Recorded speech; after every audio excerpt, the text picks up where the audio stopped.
사랑과 은혜가 풍성하신 하나님, 오늘 우리를 주의 성찬의 자리에 불러주심을 감사합니다. 주님께서 십자가에 흘리신 보혈과 찢기신 몸을 기억하며 성찬의 참된 의미를 바로 알고 이 예식에 참여하는 성도들 되게 도와주시옵소서. 그래서 이 예배를 통해서 하나님의 기적을 경험하기를 원합니다. 하늘문이 열리고 성령이 심령 속에 비둘기같이 임하고 하나님께서 우리 개개인에게 너는 내 사랑하는 아들이고 너는 나를 기뻐하는 자라는 이 음성을 직접 들을 수 있는 은혜가 있게 하여 주시옵소서. 성령님, 이 시간 운행하여 주실 것을 믿고 존귀하신 예수님의 이름으로 기도 올리옵나이다. 아멘. 여러분, 우리가 성찬식이요, 믿음의 사람들에게 있어서 최후의 저는 보리라고 생각합니다. 우리가 기독교 역사를 보면 핍박이 있을 때마다 저들이 이 핍박을 저항하는 의미로 뭐를 했냐면 기도하고 찬양도 했지만 공개적으로 드러내는 것이 바로 성찬식을 했습니다. 우리가 잘 알다시피 주 64년 로마의 황제 네로가 기독교인들을 얼마나 많이 죽였습니까? 이건 여러분, 이게 무슨 누가 지어낸 얘기가 아니구나. 그게 아니고 이스라엘 역사 문화에, 중세 기독교 문화에 실질적으로 나오는 얘기입니다. 네로가 얼마나 악했습니까? 사람을 잡아다가 자기가 잔치하면서 역청을 발라가지고 묶어놓고 불 지르면서 그 비명소리 속에서 잔치하고 파티했던 아주 무서운 그런 악한 사람입니다. 수없는 기독교인들을 죽이면서 어떻게 하면 이 기독교인의 씨를 말릴까 하면서 한 도시에 불을 질러가지고 그 불타는 모습을 보면서 시상을 떠오르고 그 불타는 모습 속에서 광결인 모습으로 그 노래를 부르고 시를 지었다고 역사는 기록하고 있습니다. 왜 이렇게 여러 번 많은 사람들을 핍박했냐면요, 기독교는 매주마다 모여가지고 한 주에 애를 하나 잡아가지고 피를 짜고 살을 갈라가지고 그 애를 잡아먹는다는 이런 공포를 내려버려서, 그래서 기독교인들에게 성찬 금지령까지 내리기까지 했습니다.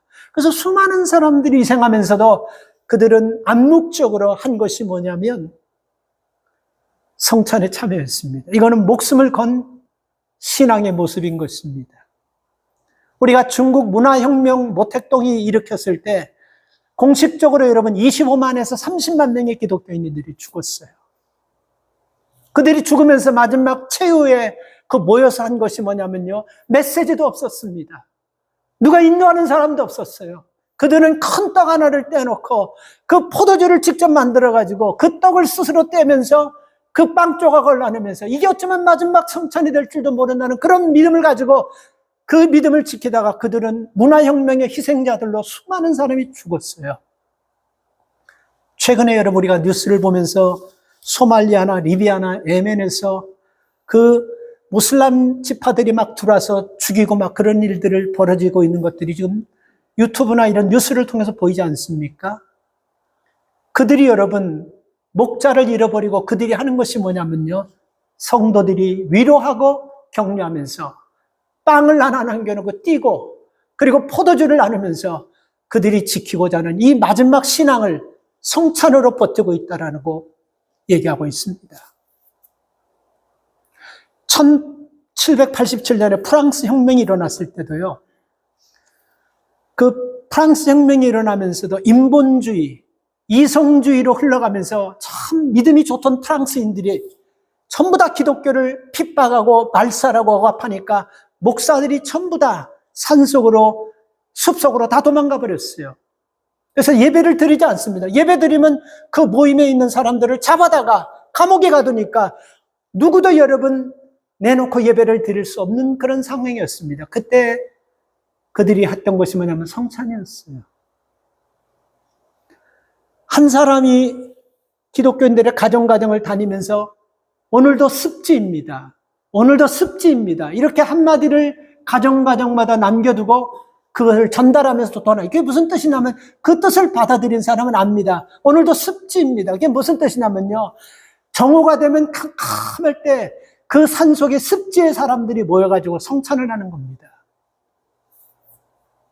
그 도망 다니던 목회자들이 아무 얘기지도 하지 않고 찬송도 부르지 않고 말씀도 읽지도 못하고 조용하니 성도들이 성찬을 하면서 그 성찬을 통해서 자기들의 믿음을 지키고자 했던 그런 역사들이 있습니다. 제가 여러분 왜 이런 얘기를 하냐면요. 제가 새벽 기도회 때도 잠깐 여러분들에게 말씀드렸지만 제가 성찬을 진행하는 목회자로서 양심의 가책을 느낄 때가 참 많아요. 제 자신이 먼저 성찬을 형식적으로 정신없이 의식적으로 행했을 때가 참 많아요. 그래서 여러분 이 성찬식을 하면서 부담이 되고 제가 먼저 두려웠습니다. 그래서 기도하면서 어떻게 하는 것이 성찬을 통해서 성도들에게 성찬의 올바른 의미를 깨달을 수 있을까 참 많이 기도하고 고민했습니다. 여러분, 이전까지 신앙생활 했던 거 다 잊어버리셔도 괜찮아요. 그러나 오늘 이 메시지를 통해서 여러분들이 회복하고 다시 깨달아야 될 말씀은요, 계속해서 반복되어지면서 분명한 메시지입니다. 여러분, 성찬의 의미를 깨닫고 성찬에 참여하시기를 주의 이름으로 축복합니다. 우리가 예배의 의미를 알고 예배를 드리면요, 예배가 우리를 치유하는, 예배를 통해서 치유하는 은혜를 100% 받게 됩니다. 기도의 의미를 알고 하나님 앞에 간절히 기도드리게 되면요, 기도할 때 성령이 우리 안에서 운행하시는 것을 우리가 체험할 수 있게 되는 거예요. 찬양할 때 찬양의 의미를 알고 찬양하면요, 그 찬양을 통해서 우리 마음의 위로와 평안이 하나님이 주시는 것을 우리가 경험하게 되는 것을 믿습니다. 그래서 무엇을 하든지 여러분, 무엇을 하든지 그 의식을 알고 하는 것과 모르고 하는 것은 정말 하늘과 땅 차이로 나눌 수가 있어요. 한국에 보면 여러분, 큰 종합병원에 가보면 영안실들이 막 몇 개가 있잖아요. 그죠? 영안실들은 1번 영안실, 2번 영안실, 종합병원에 가면, 대학병원에 가면 1번, 2번 영안실인데 어떨 때는 그 영안실이 1번, 2번, 3번이 다 찾아가지고 다 막 이렇게 장례가 생겨가 있어요. 근데 어떤 사람이 급하게 돌아가지고 자기 직장의 그 상사의 부모님이 돌아가신데 안 갈 수는 없고 찾아가지고 그 사진만 이렇게 보고 1번, 2번 이름을 까먹어 사진만 보고 나이 늙으신 남자인 줄 알고 거기 가서 한참 울고 나니까 아니에요. 그 자기 직장 상사의 아버지가 아니에요. 이런 엉뚱한 일들이 진짜 실제로 충분히 일어날 수 있다는 것입니다. 여러분, 성경도 똑같습니다. 이게 여러분, 의미를 모르고 성경을 듣고 읽으면요, 히스토리, 그의 이야기, 예수님의 이야기, 2000년 전에 스토리로, 역사 얘기로 듣겠지만요, 그 말씀을 내게 주시는 말씀으로 갖고, 나를 살리는 말씀으로 갖고, 내 인생의 모든 것들을 변화시키고 회복시키는 능력 있는 말씀으로 받는 말씀이라면요, 그 말씀은 마이 스토리가 되고, 우리 스토리가 되고, 우리 가정의 스토리가 되고, 우리 자녀의 스토리가 될 줄 믿습니다. 그래서 우리가 의미를 안다는 것은 굉장히 중요하다고 생각합니다. 교회 부흥회나 찬양 집회할 때 보면 부흥 강사들이 나와서 제일 먼저 할렐루야 이렇게 하지 않습니까? 그럼 우리는 아멘 그래요. 거기까지는 좋아요. 찬양 집회할 때도 찬양 인도하는 사람이 할렐루야 하면 아멘 하면서 그까지는 좋아요. 그런데 여러분, 우리가 할렐루야와 아멘의 뜻을 정확하게 알지 못하고 마치 인사처럼 관용어처럼 그렇게 여러분 교회에서 남발될 때는요, 합당치 않는 겁니다. 할렐루야도 그렇고 아멘도 그렇고 제가 설명해 드렸죠. 명령형입니다. 할렐루야는 하나님을 찬양하라는 명령형이에요. 그리고 아멘은 믿습니다. 동의합니다. 그렇게 될 줄 확신합니다라는 고백인 것입니다. 그런데 여러분, 이런 고백의 의미를 모르고 그냥 뜻도 모르고 의미도 모르고 남이 아멘 하니까 나도 아멘하고 남이 할렐루야 하니까 나도 할렐루야 하는 것은 정말 여러분, 그것은요, 잘못된 겁니다. 그래서 여러분, 우리는 의미를 알면서 해야 돼요. 저도 목사지만 보기 민망한 그런 내용들이, 부흥 목사들이 막 불편한 말, 욕 같은 거를 막 해도 웃고 아멘, 할렐루야 하는 걸 보면요, 잘못돼도 우리가 참 잘못돼 가고 있다는 걸 느끼고, 그리고 그런 모든 열매들이 어디서 나냐면요, 지금 우리 시대에서 나타나고 있는 것입니다. 기복적인 축복, 그리고 강대상을 코미디처럼 웃기고 그냥 막 사람들에게 스트레스를 풀어주고 엔돌핀이나 막 팍팍 나오게 하고 그런 예배를 끝내서 그런 예배를 우리가 드리고 나서 우리에게 남은 것이 없다는 것입니다. 예배의 의미를 알고 기도의 의미를 알고 찬양의 의미를 알고 오늘 드리는 성찬의 의미를 알고 여러분 우리가 성찬에 참여해야 되는 것입니다. 이 성찬식 하나 때문에요. 기독교가 하나가 될 수 있었는데 우리가 파행돼 버리고 나눠진 역사가 있습니다. 이 성찬식에 대한 성경학자들, 중세 신학자들과 종교개혁자들이 사실 하나로 개혁주의 신앙 하나로 여러분 우리가 하나로 만들려고 그랬는데 그래서 여러 차례 수없이 모였습니다. 그리고 많은 과제를 놓고 종교자들과 신학자들이 연구하고 대화하고 나누면서 하나 되려고 했어요. 그래서 15개 문제를 놓고 다 이렇게 대화했는데 수없이 만났어요. 뭐 루터나 켈빈이나 쯔빙글리나 네노라는 신학자들과 많은 사람들이 만났습니다. 15개 과제 중에 14개가 맞았다는 99%가 다 합쳐졌다는 거 아니에요? 근데 딱 하나 이것 때문에 여러분 우리가 교파가 나눠져 버렸습니다. 그게 뭐냐면요. 성찬식 때문에 그래요. 그래서 학자들이 성찬식을 여러분 크게 4개로 나눕니다. 화채설일. 이 화채설이라는 것은 여러분 천주교에서 매주마다 성찬할 때 이게 예수님의 몸이고 이게 예수님의 피라고 그냥 이게 예수님의 피처럼 몸처럼 생각하고 믿는 거예요. 그리고 받아들이는 거예요. 그래서 그것이 여러분 우리 천주교에서는요. 예식 종교로 여러분 출발되게 된 원인이 된 것입니다. 그리고 공제설이라는 것은 뭐냐면 우리가 먹는 받는 떡과 이 잔 속에 예수님의 인격과 인품과 성품이 다 거기 들어있다라고 생각하는 그 공제설입니다. 그리고 세 번째는 기념설이 있어요. 이것은 예수님께서 우리를 위해 십자가에 못 박혀 돌아가신 것을 기념하고 우리가 그것을 지키는 것이다라는 쯔빙글리가 주장한 것입니다. 그리고 또 하나는 여러분 임재설이라는 것이 있는데 현재 주님이 영적으로 임재해서 이 성찬이 신비로운 힘을 드러낸다라는 칼빈이 주장한 것이 있습니다. 그래서 우리는 여러분 우리 장로교에서는요 칼빈이 주장한 것과 기념설을 여러분 쯔빙글리가 주장한 기념설을 여러분 우리가 믿고 그렇게 우리 장로교에서는 성찬을 진행하고 있는 것입니다. 그래서 우리는 이 성찬을 대할 때마다 신앙생활하면서 참 많이 대하지만 여러분 오늘부터라도 성찬의 여러분 의미를 제대로 알고 이 성찬에 참석할 수 있기를 바랍니다. 연례 행사처럼 참석하지 마시고 나를 뒤돌아보고 하나님 이 성찬을 통해서 내 문제 나를 아시는 하나님께서 성찬에 참여하게 하셨기 때문에 이 성찬 예배 뒤에 우리 문제가 회복되고 우리 문제가 풀려지는 희망을 볼 수 있는 길을 보여주시옵소서 하는 이 고백과 이 믿음과 이 은혜가 성찬을 통해서 내려오기를 축복합니다. 독일의 유명한 신학자 슈라이마어라는 사람은요. 예수 믿는 사람들이 은혜 받는 통로 3가지를 하나님 말씀과 기도와 성찬을 통해서 은혜 받는다고 그랬습니다. 그래서 우리가 여러분 어쩌면 최후 마지막 신앙을 지키는 우리 보류는요. 목회자가 다 사라져도 누구도 설교하지 않고 아무도 말하지 않았지만 예수님께서 우리를 위해서 십자가에 못 박혀 고통당하신 것을 기념하는 이 성찬을 통해서 우리의 신앙을 지켜나가야 될 줄 믿습니다. 저는 이 본문을 통해서 3가지를 여러분들께 좀 나누려고 합니다. 성찬은요, 예수님을 기념하는 예식입니다. 예수님을 기념하는 거예요. 교회 역사나 주의 종들이나 우리 주변 사람들을 기념하는 것이 아니고 예수님을 기념하는 예식입니다. 명령입니다. 우리가 여러분 세상에 보면요, 기념비들이 참 많아요.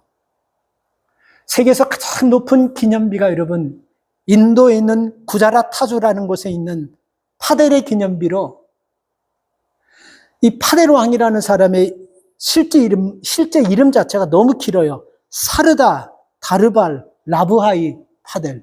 그래서 파델이라고 하는데, 왜 이 사람이 유명하냐면, 인도에는요, 소국가들, 500명의 왕들이 조그만 그 소도시를 중심으로 하는 나름대로 왕들이 500명이 있었어요. 이 500명들을 다 평정해가지고 하나로 만든 그 사람이 파델이라는 사람이에요. 그래서 그 사람을 기리기 위해서 그 탑을 세웠는데 182m입니다. 아무도 놀라지 않아요. 여러분 100m 옛날에 국민학교 때 달리기 하면서 그 뛰어보지 않았어요? 나는 국민학교 때 100m 달리기 할 때 보면 이야, 어떻게 저렇게 먼지. 그래서 제가 커가지고 100m 보면 사실 100m 아무것도 아닌데 국민학교 때 생각하면 그 100m가 그렇게 멀리 버렸어요. 그렇게. 근데 182m 청동하고 새로 만드는 그 탑을 보면 기념비는 대단합니다. 그 세계에서 두 번째 여러분 높은 또 탑은요, 169m짜리 화가모로 지은 우리 워싱턴에 가면 워싱턴 탑입니다. 그게. 엘리베이터를 타고 올라가면 워싱턴 전체가 다 보이고 그 앞에는 링컨 기념관과 링컨 동상과 제퍼슨 기념관이 다 보입니다. 대단합니다, 여러분. 그리고 그 외에 미얀마나 일본이나 중국에 가면 110m, 막 120m짜리 막 그냥 기념비들이 수없이 많아요. 근데 여러분 아이러니한 것은요, 세계 어느 나라를 돌아봐도 예수님의 기념비를 놓고 기념하는 나라는 없다는 것입니다. 예수님께서는 이런 탑을 세워가지고, 그리고 예수님께서는 이런 큰 스타츠 같은 것을 만들었고 나를 기념하라는 것이 아니고, 예수님이 기념하라는 것은 당신이 우리를 위해서 마지막 성찬식을 베풀면서 당신이 행한 일을 기념하고 그것을 지키고 이것이 신앙의 최후의 보리라는 믿음을 가지고 이 신앙을 지켜나가라는 그 말씀이 오늘 우리 본문을 통해서 주시는 말씀이에요. 그래서 24절 말씀을 보면요, 떡을 떼어주시면서 이것은 너희를 위한 내 몸이니 이것을 행하여 기념하라. 25절에도 보면요, 이 잔은 내 피로 세운 새 언약이니 이것을 마실 때마다 나를 기념하라. 왜 예수님께서 이것을 기념하라고 했겠습니까? 그리고 기념하라는 의미가 무슨 뜻입니까? 뒤돌아보고 기억하고 지키라는 뜻입니다.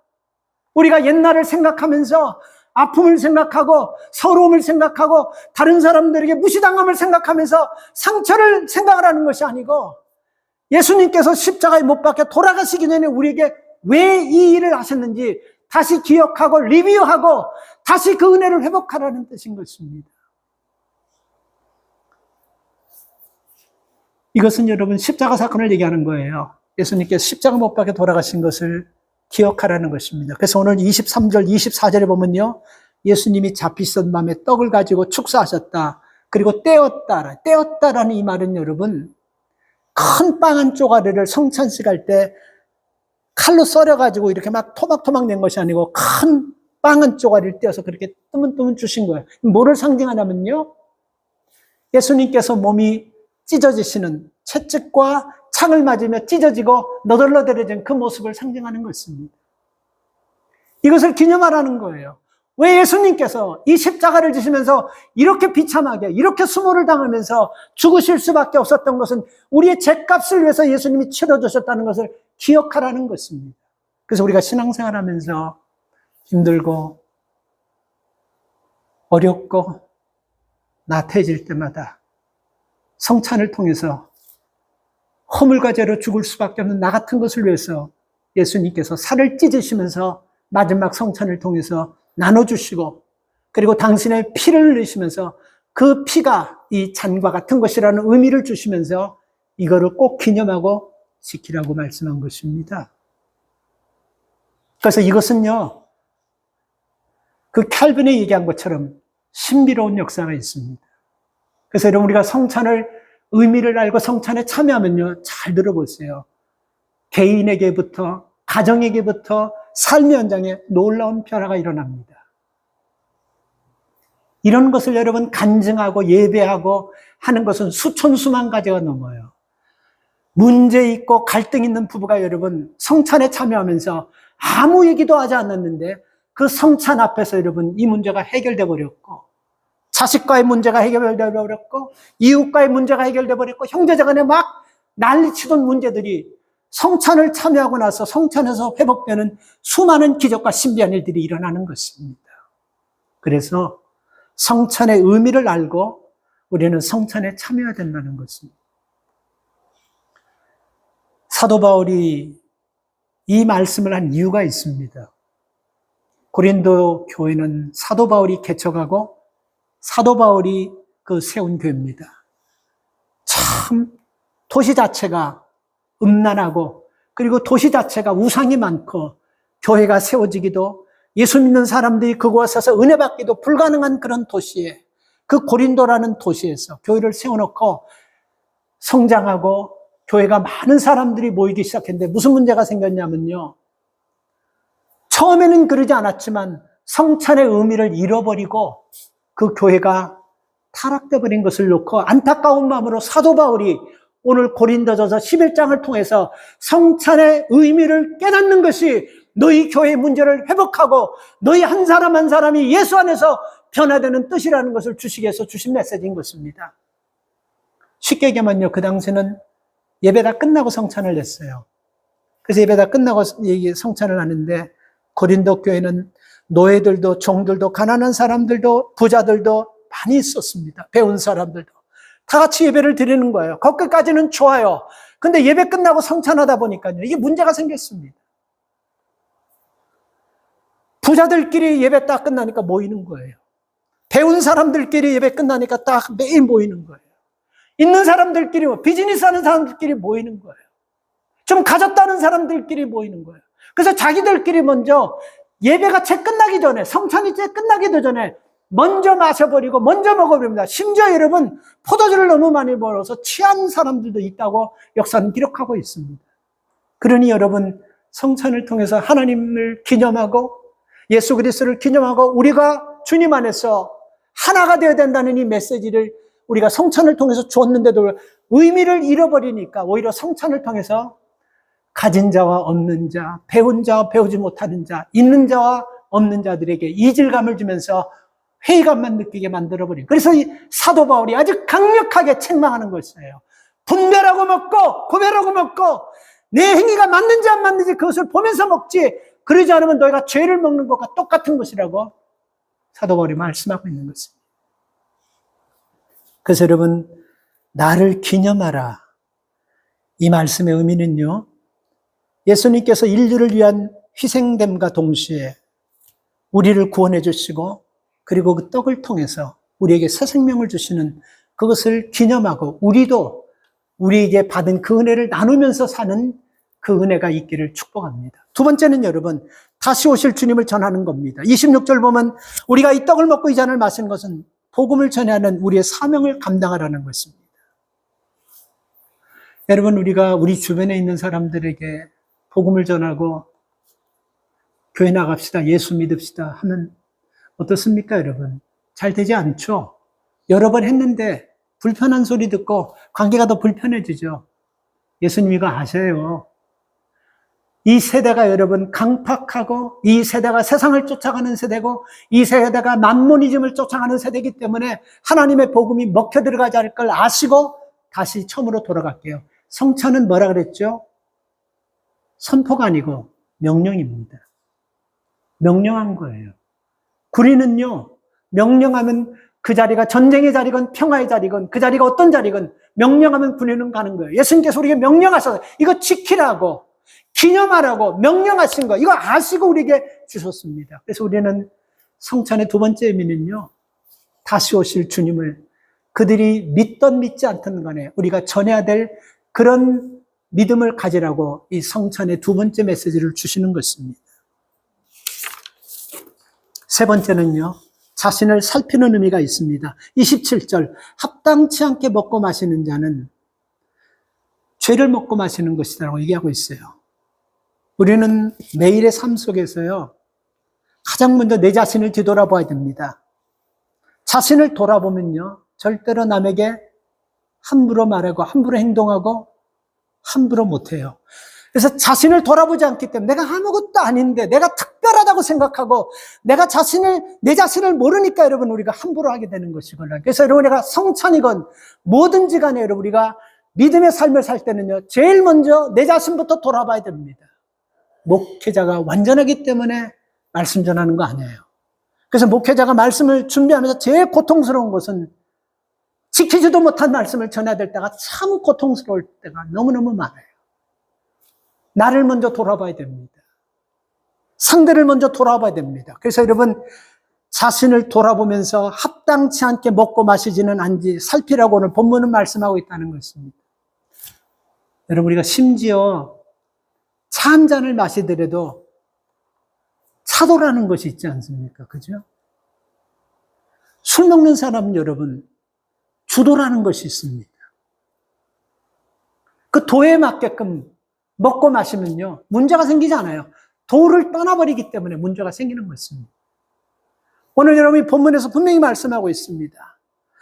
우리가 여러분 하나님의 법도에 맞지 않게 먹고 마신다는 것은 성찬을 참여하는 것을 얘기하는 거예요. 성찬에 참여하면서 의미도 모르고 성찬에서 하나님께서 우리에게 말씀하시는 메시지도 모르고 성찬에 참여하면요, 내 죄를 다시 토했던 돼지가 토했던 것을 다시 그것을 먹는 것과 똑같은 것이라고 얘기하고 있다는 것입니다.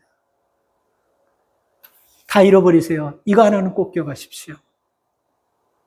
여러분의 신앙이 성장하지 않고 여러분의 문제가 해결되지 않고 여러분이 원하는 것이 있고 해결되기를 원하는 것이 있다고 한다면요, 이 시간부터 다시 한번 성찬의 의미를 깨닫고 내가 지금 먹는 작은 것이 빵 한 쪼가리 아니고 예수님께서 나 같은 것을 위해서 그 찢기신 살조각을 주시고 나를 위해서 그 흘리신 보혈의 피를 내게 주시면서 이거 먹고 이거 마시고 이거 소화하고 너희가 이것을 기념하면서 나를 전하라는 이 메시지가 내게 주시는 메시지임을 믿으시기 바랍니다. 그래서요, 이 성찬하면서 마태복음 3장 16절부터 15절부터 17절까지 보면 예수님께서 세례요한에게 세례를 받을 때 일어났던 역사, 하늘의 문이 열리고 성령이 비둘기같이 임하고 그리고 하나님께서 너는 내 사랑하는 아들이고 내 기뻐하는 아들이라는 이 메시지가 우리 개인에게, 우리 가정에게, 우리 삶의 현장에 들려지기를 주의 이름으로 축복합니다. 하나님, 오늘 우리가 주님의 성찬의 자리에서 성찬을 받으려고 합니다. 경건한 마음으로 이 예식에 참석해 하여 주시고 우리가 받는 이 떡과 잔이 그리스도의 희생을 깊이 묵상하게 하시고 각 사람의 마음을 새롭게 하시고 우리 문제가 회복되는 은혜가 있게 하여 주시옵소서. 이 성찬 속에서 주께서 내게 하시는 그 말씀처럼 하나님, 하늘의 문이 열리듯이 우리 개인의 마음의 문이 열려지게 하시고 우리 가정의 문이 열려지게 하시고 우리 사업장과 우리 일터와 생업터전의 문이 열려지는 은혜가 성찬을 통해서 임하게 하여 주시옵소서. 예수님의 이름으로 축복하며 기도 올리옵나이다. 아멘. 우리